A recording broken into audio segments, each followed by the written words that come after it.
What's up, everybody? True Detective Night Country has come to an end now, and there's certainly some stuff we need to talk about. There will, of course, be spoilers here in my review, so you've been warned. Now let's just get right into it. I'm going to start off with my cons for the finale, and unfortunately, this is going to be the bigger section of my review. The first one being the opening scene. You guys know by now, if you've been with me through the whole season, that these are a big deal for me, and I don't know if I'm having a glorified memory of the first three seasons with this, but I just genuinely remember those hooking me in a lot more than they did this season during the first three seasons. Then, a kind of minor thing, but I was upset that season one connections really just kind of went nowhere past like the couple name drops we got. I mean, they do the interrogation thing from season one at the very end with Liz, but even that couldn't connect with me, even though Jodie Foster was amazing. Speaking of, the stuff on the ice with Navarro and Danvers, not the opening scene, but later on in the episode when they're both walking out on the ice with like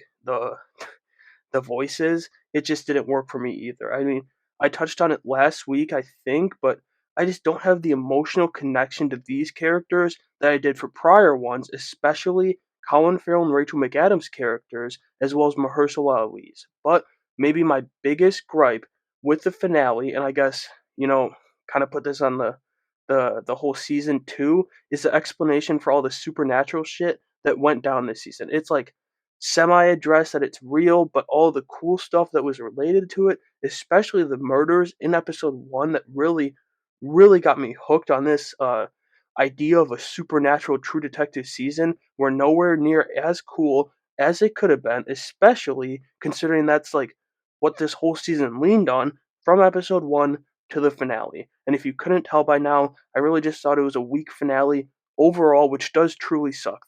I mean, the end of episode 5 and the entirety of episode 4 had me expecting something completely different and much better, and I was left severely underwhelmed by what they delivered in the finale here. But moving on, I do want to touch on a couple things I liked from the episode because it wasn't 100% god awful. The first thing being when Danvers and Navarro torture Raymond Clark at the station after they catch him. That was a really cool scene, albeit brief, jumping into the roots of this anthology series, which is morally questionable police. I thought it was the best example of it in this season here, and I'm glad that they at least nailed that here in Night Country. It was good throughout the season, but it was really, really good here in the finale and the end of episode 5.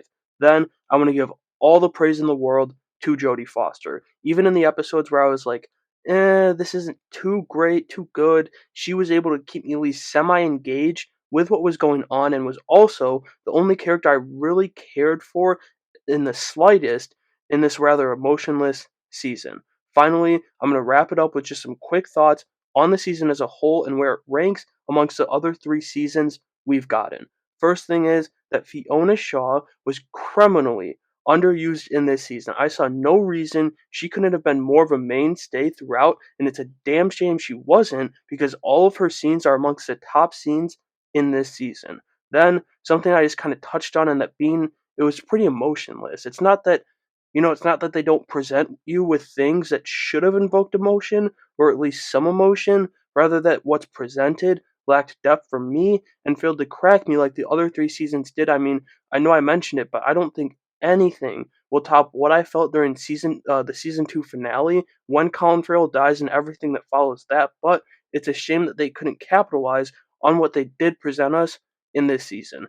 And again, not to harp on something I've already mentioned, but I was just really so disappointed in the way they explain all the supernatural stuff. Like going from the opening scene of episode 1 at the station, where I was so intrigued with what the hell did all that, to finding out it was just a bunch of people that walked the workers out on the ice and forced them to keep walking, on top of the fact that it really isn't explained all that much and it's left pretty vague for us to interpret. I mean, they literally say it's all just stories, which, like, obviously, yes, it's real, it's probably real, but it would have been nice to just get some more concrete explanation on this, and I think maybe that's where this only being 6 episodes compared to 8 like the other 3 seasons hurt Night Country. And so that'll do it for my final review of True Detective Night Country. I am curious to see what they do next with this show. Like, are they going to do another season of new characters or what?